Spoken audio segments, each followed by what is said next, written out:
Good morning friends. Today we are going to study chapter number 16 जिसका नाम है occurrence and extraction of metals. तो जो भी metals, जो भी elements जो कि अर्थ के डीप में से हमें एक्सट्रैक्ट करते हैं और हमारे डे टू डे लाइफ में हम यूज करते हैं, उनके आज हम occurrence और extraction मीन्स उसे हम कैसे प्योरीफाई करते हैं, उसके जो ओरिजिनल स्टेट में जो हमें मिलता है उसे प्योरीफाई करके प्योर स्टेट में हम उसे एक्सट्रैक्ट करते हैं और उनका किन किन चीजों में यूज करते हैं वो आज हम देखेंगे। तो metals and then alloy, metals और मेटल्स के मिक्सचर, होमोजेनियस मिक्सचर जिसे हम अलॉय कहते हैं, alloy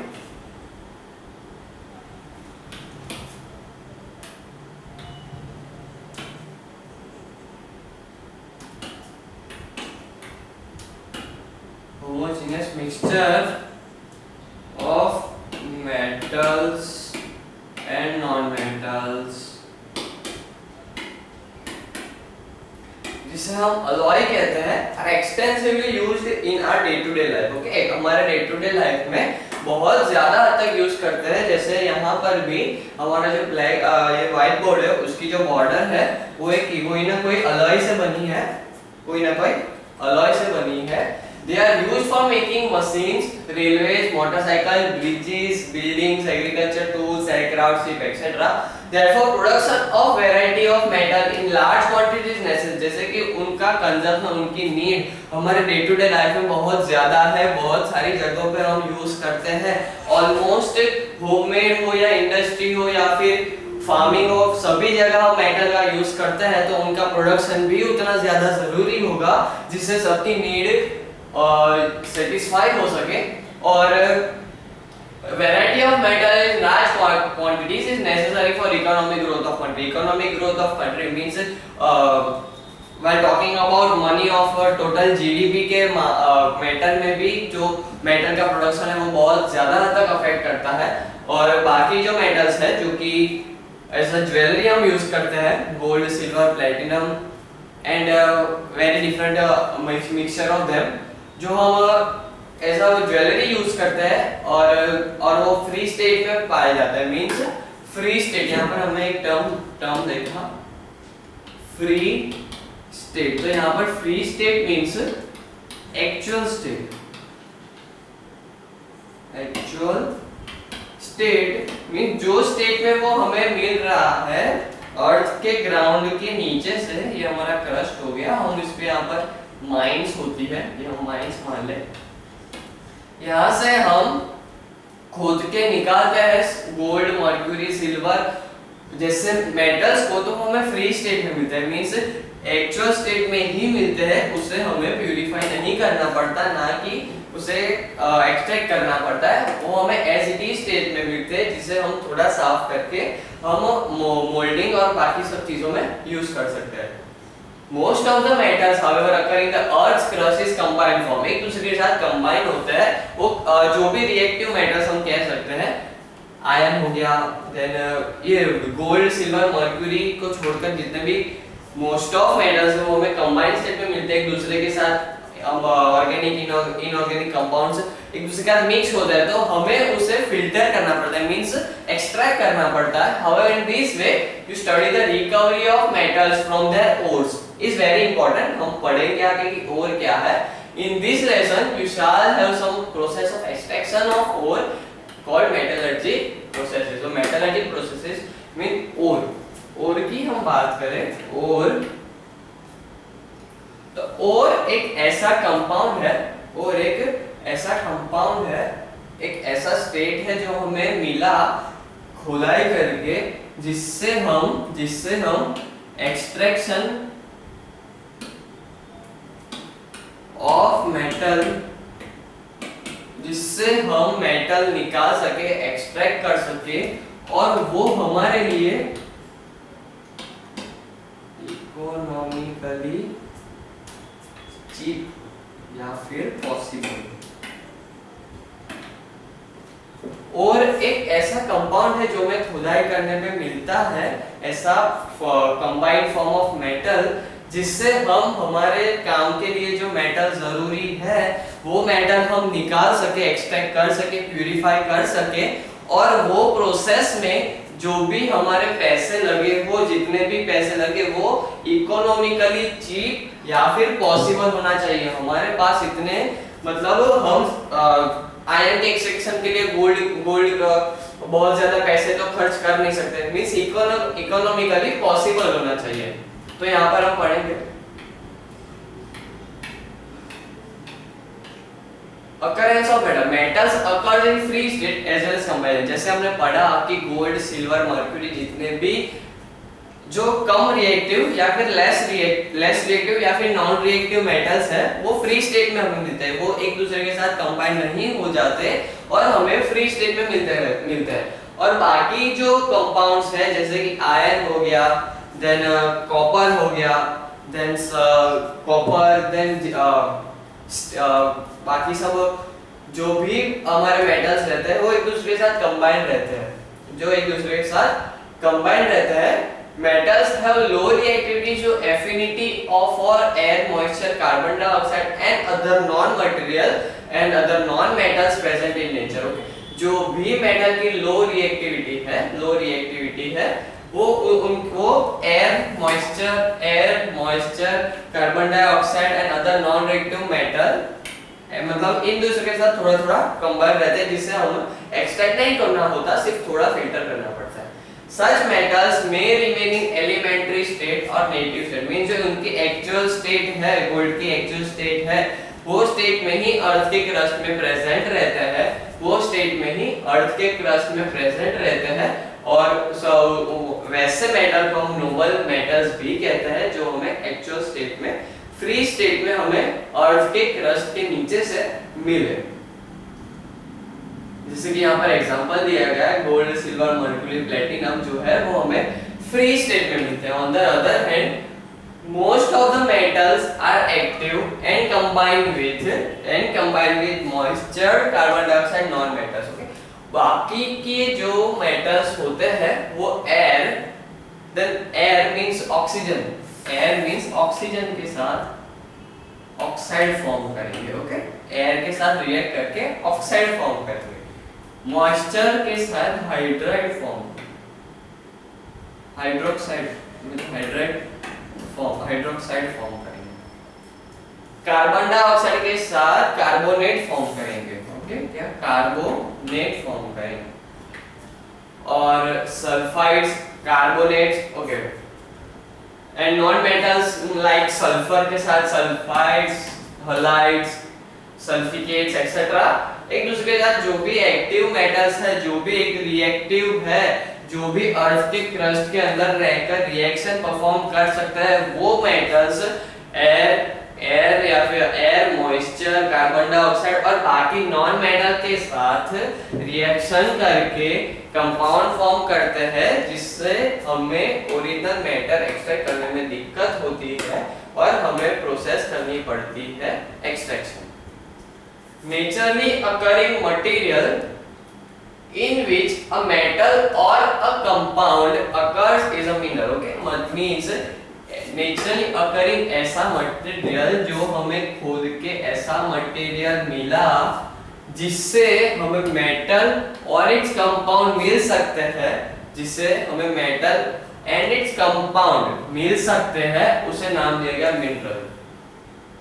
okay, naturally occurring means हमने माइनिंग की, खुदाई की और हमें एक मटेरियल मिला जिससे हमें पता चला कि इसमें से हम मेटल या फिर उसके कंपाउंड, मेटल या फिर उसके कंपाउंड, यहाँ पर दो प्रोसेसेस बतानी है।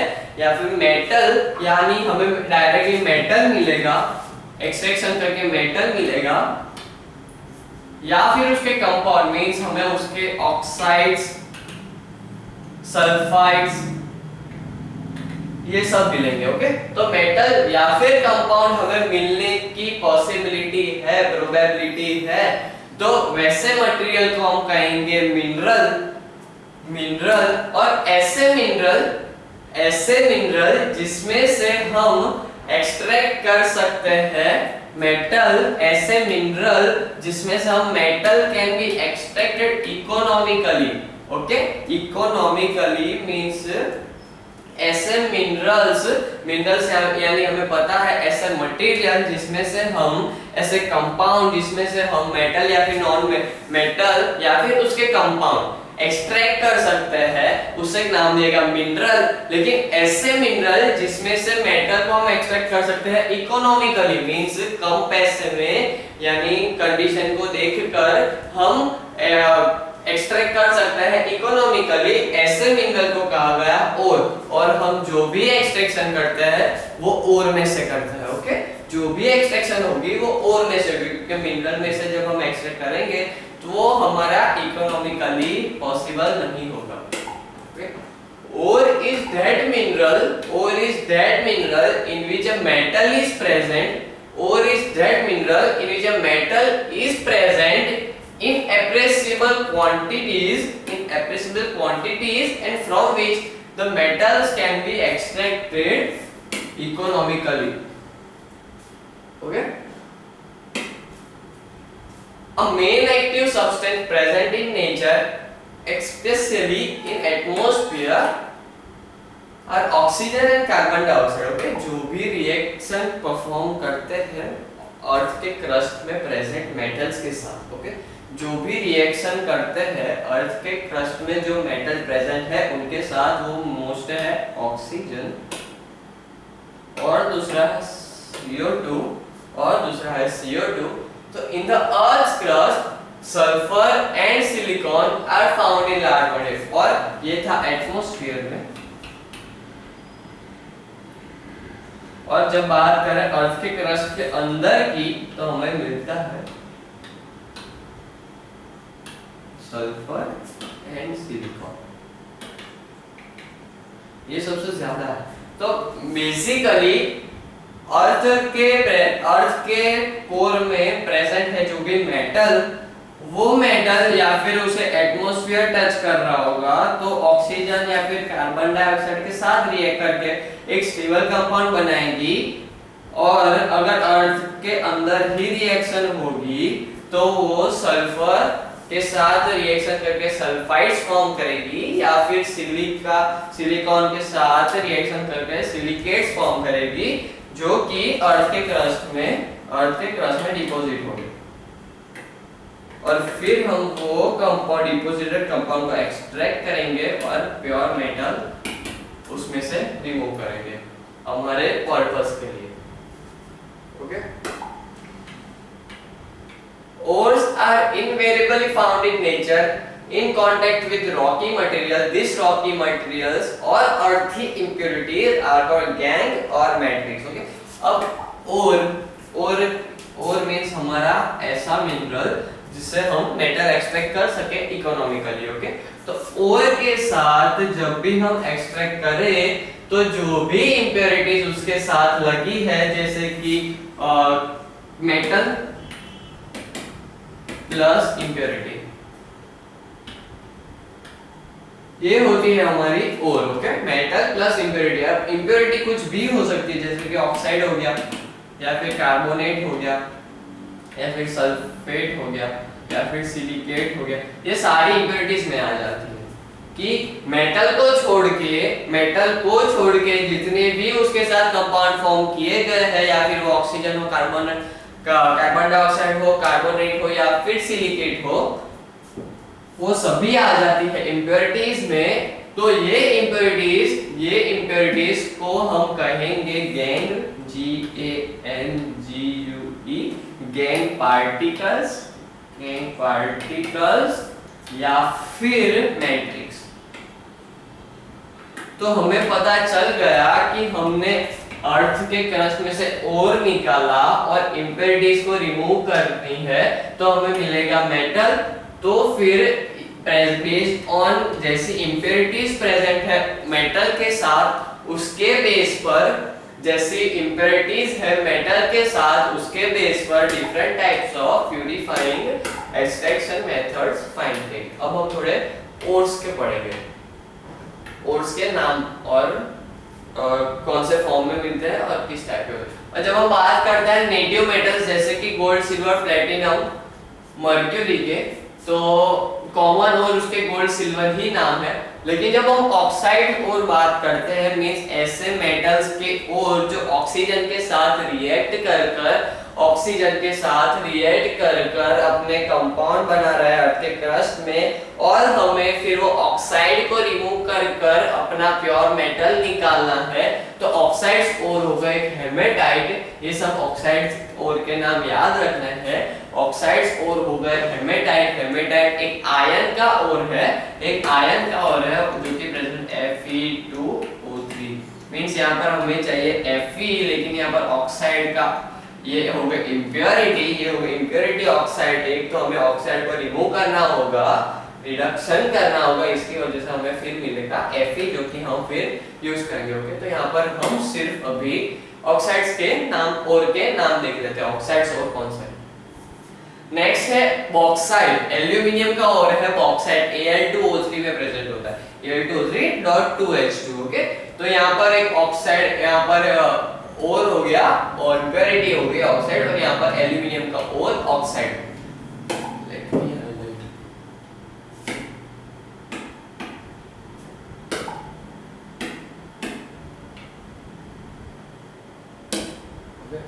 बॉक्साइड का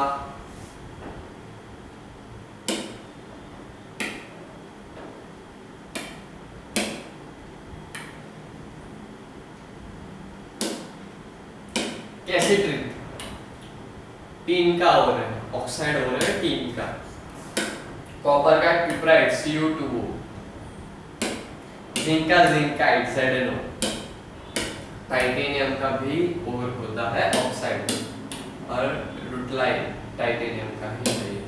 तो ये सारे ऑक्साइड्स हो रहे हैं जो कि ऑक्सीजन के साथ फॉर्म रिएक्शन कर कर अर्थ के कोर में सेटल डाउन डिपॉजिट हो जाते हैं। फिर हमें कोई भी आयन मिलेगा तो वो ऑक्साइड के फॉर्म में होगा, फिर हमें उससे ऑक्साइड रिमूव करना पड़ेगा अगर हमें प्योर आयन चाहिए तो। देन सल्फाइड और, तो जिंक का सल्फाइड, जिंक ब्लेंड सल्फाइड और है, Galina PbS, copper gland Cu2S, ये सारा सल्फाइड हो गया। Silver gland Ag2S, iron pirates Fe2, ये सल्फाइड्स और हो गए। देन कार्बोनेट और, जो कार्बन डाइऑक्साइड के साथ रिएक्ट करे, कैलामाइन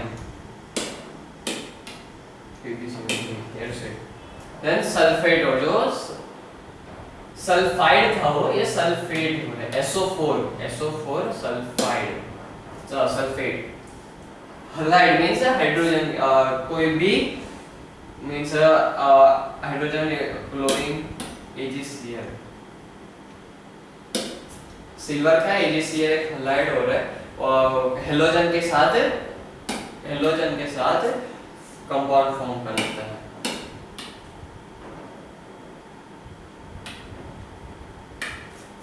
हलाइड तो पता है ना आप सबको, हलाइड फ्लोरीन, क्लोरीन, ब्रोमीन, फ्लोरो, क्लोरो, फ्लोरो, आर्गो। देन सिलिकेट और, जो कि सिलिका के साथ हेमीमॉर्फाइड, फ्लोरो हलाइड साथ fluoro, chloro, bromo, astatine, iodine. Okay, ये हो गए हमारे group 17 hydrogens. Mineral wealth of India, जब हम बात कर रहे हैं कि इंडिया के क्रस्ट में कितने मेटल्स प्रेजेंट है और आज तक कितने निकाले गए हैं, तो India possesses large deposit of minerals of some important metals such as iron, manganese, aluminium, magnesium, chromium, thorium, uranium, titanium and lithium. They consist of 1/4 of the world's known mineral sources. Okay, 1/4 means 1/4 worlds total mineral resources India में present है। And mineral fuels like coal, petroleum, natural gas वो भी India में आते हैं, जहां से हम ये सारे रिसोर्सेज हम निकालते हैं। Considered more than 80% of metallic mineral only 10% of total volume in a year. Okay, अगर हम मान ले कि टोटल ईयर में पूरी कंट्री में 80% अर्थ के क्रस्ट में से मिनरल फ्यूल्स निकाले जाते हैं, तो 10% इंडिया में से निकाले जाते हैं एक साल में। तो हम उनके एक्सट्रैक्शन पढ़ेंगे। Iron ore reserves in the country are estimated 1,750 crore tons. Major iron ore missing mining is done in Goa, Madhya Pradesh, Bihar, Karnataka, Odisha and Maharashtra. ये सारे हमें पॉइंट्स याद रखने हैं। मैं जब हम बात करते हैं एल्यूमिनियम की, एल्यूमिनियम में चीफ कोर है, एक चीफ कोर है, one of the important core है, जो कि अलॉय में ज्यादा यूज होता है, अलॉय में ज्यादा यूज होता है। और दिन ब दिन aluminium being a light in weight metal, उनका उसका जो सेलिंग भी ज्यादा हो रहा है, डिमांड बढ़ रही है उसकी। बॉक्साइट से वो बॉक्साइट ओर है एल्यूमिनियम का। Bauxite is available in India in abundance. Annual production of bauxite is estimated to be more than 2 million tons. Important deposit of bauxite in country is Bihar, Goa, Madhya Pradesh, Maharashtra, Tamil Nadu, Gujarat, Karnataka, Orissa, Uttar Pradesh, Andhra Pradesh, Jammu, Kashmir and Rajasthan। तो कुछ ही state को छोड़कर सभी state में aluminium की mining चल रही है और प्रोडक्शन हो रहा है। India does not have rich copper ore deposit. The total reserve of ore in country are estimated 60 crore tons. The major ore producing area is Bihar, Madhya Pradesh and Rajasthan. Copper की बिहार, मध्य प्रदेश और राजस्थान ही mining के लिए ore है, जहां पर 60 crore ton annually निकाला जाता है। और इंडिया कॉपर के मामले में कम है।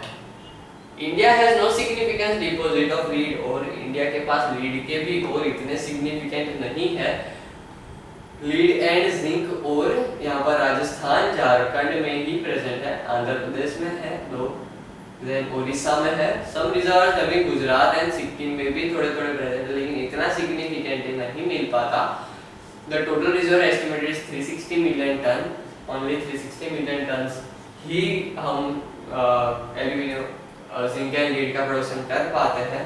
Around 5 million tons and zinc में 6 मिलियन टन। जब हम बात करते हैं टीन की, तो वह ऑक्साइड के फॉर्म में प्रेजेंट होता है, टीन स्टोन, जो कि सिर्फ झारखंड एंड ओडिशा में ही प्रेजेंट है। सिल्वर में भी इंडिया के पास इतनी रिच डिपॉजिट नहीं है सिल्वर की। और गोल्ड की भी बात करें तो कर्नाटका एंड राजस्थान में ही कुछ गोल्ड की और कुछ सिल्वर की माइंस प्रेजेंट है। और टाइटेनियम तो immunity is recovered from beach sand of Kerala and Tamil Nadu. The estimated reservoir is around 100 to 150 million tons. वो भी इतनी सिग्निफिकेंट नहीं है, टाइटेनियम भी बहुत कम है, इसलिए इतना एक्सपेंसिव भी रहता है। सोडियम, तीन का नेटिव बोरैक्स Na2B4O7 जो सोडियम है इस found in Ladakh and Kashmir. तो ये थी हमारी जो भी जगह पर इंडिया में कहाँ कौन से ओर्स पाए जाते हैं और क्या क्या सोर्सेस हैं उनके, जैसे कि हमने पढ़ा प्लेटिनियम बैंक सैंड में टाइटेनियम बीच सैंड में से निकाले जाते हैं, बीच की सैंड में से केरला में। तो ये थे हमारे जो मेटल्स है, रिसोर्सेज है, मेटल रिसोर्सेज, उनका इंपॉर्टेंट ओर्स कहाँ प्रेजेंट है इंडिया में, कौन से सिग्निफिकेंट है, कौन से इंडिया में से इंपोर्ट हो रहे हैं, एक्सपोर्ट हो रहे हैं, ये भी यहाँ से हमें पता चल जाता है। और हमें क्या क्या मेजर इश्यूज हमें ध्यान में रखने चाहिए, जैसे कि हमारे पास सिल्वर, टाइटेनियम, गोल्ड की माइंस कम है, तो यहाँ पर वो उतना ही महंगा है, लेकिन एल्यूमिनियम आयन की माइंस ज़्यादा है, तो उनका जो रेट है वो कम है। तो यहाँ से वो सब हमें देखा कि कौन से इंपॉर्टेंट ओर्स इंडिया में प्रेजेंट है और कौन से फॉर्म में ये सारे मेटल्स हमें अर्थ के क्रस्ट में प्रेजेंट है।